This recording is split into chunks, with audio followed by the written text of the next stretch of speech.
Government college बाड़ी के YouTube channel पर आप सभी का स्वागत है।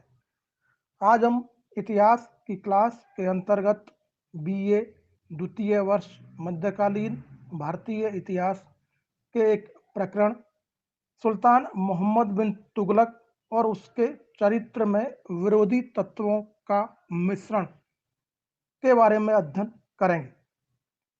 मोहम्मद बिन तुगलक के चरित्र में विरोधी तत्वों का मिश्रण था या नहीं, यह इतिहासकारों के लिए बड़े ही विवाद का विषय रहा है।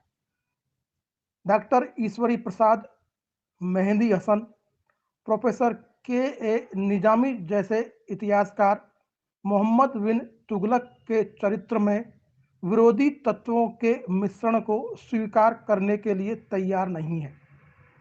डॉक्टर ईश्वरी प्रसाद का यह मानना है कि ऊपर से देखने पर हमें ऐसा प्रतीत होता है कि मोहम्मद बिन तुगलक में विरोधी तत्वों का एक आश्चर्यजनक मिश्रण था, किंतु वास्तव में वह ऐसा नहीं था। इसी प्रकार डॉक्टर मेहंदी हसन भी मोहम्मद तुगलक में विरोधी तत्वों का मिश्रण नहीं मानते। मेहंदी हसन यह लिखते हैं, यद्यपि मोहम्मद बिन तुगलक में विरोधी गुण विद्यमान थे, लेकिन ये गुण उसके जीवन के विभिन्न कालों में प्रकट हुए थे और इसके लिए स्पष्ट कारण भी विद्यमान थे। इसलिए उसे विरोधी तत्वों का मिश्रण नहीं माना जा सकता। प्रोफेसर के ए निजामी भी मोहम्मद तुगलक में विरोधी तत्वों का मिश्रण स्वीकार नहीं करते हैं। प्रोफेसर निजामी का यह मानना है कि मोहम्मद बिन तुगलक के बारे में हमारी इस प्रकार की धारणा बनने का मुख्य कारण इतिहासकार जियाउद्दीन वर्नी है, जो भावावेश में आकर कभी तो सुल्तान मोहम्मद बिन तुगलक की बेहद प्रशंसा करता है और कभी बेहद बुराई करता है।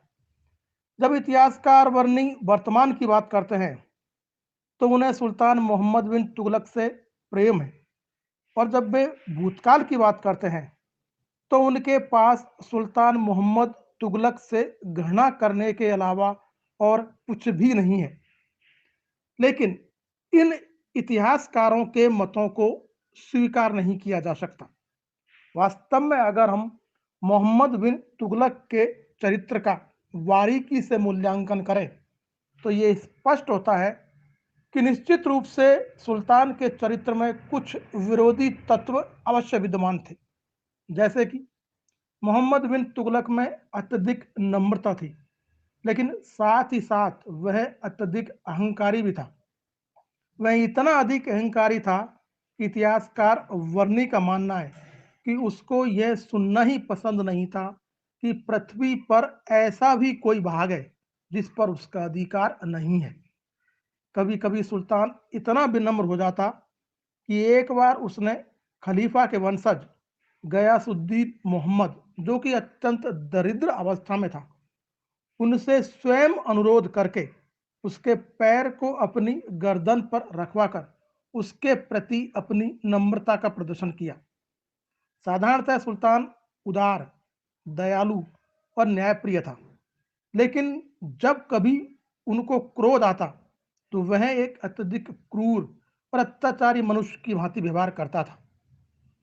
इबन बतूता के वृत्तांत में हमें ऐसे अनेक उदाहरण मिलते हैं जिनसे ये ज्ञात होता है कि मोहम्मद बिन तुगलक कितना न्यायप्रिय शासक था। कानून और न्याय के प्रति उसमें कितनी श्रद्धा थी। कभी कभी वह स्वयं न्यायालय में एक अपराधी की भांति उपस्थित होता, एक साधारण नागरिक की भांति न्यायाधीश के हाथों दंड स्वीकार करता। किंतु वहीं सुल्तान अनेक अवसरों पर साधारण अपराधों के लिए भी भीषण मृत्युदंड दे दिया करता था। ऐसी परिस्थिति में हम इस परिणाम पर पहुंचे बिना नहीं रह सकते हैं कि मोहम्मद बिन तुगलक के चरित्र में विरोधी गुणों का एक आश्चर्यजनक मिश्रण था। डॉक्टर आर सी मजुमदार ने मोहम्मद तुगलक के चरित्र का मूल्यांकन करते हुए ये लिखा है कि वह न रक्त पिपासु दैत्य था और न ही पागल, जैसा कि कुछ व्यक्तियों ने कहा है।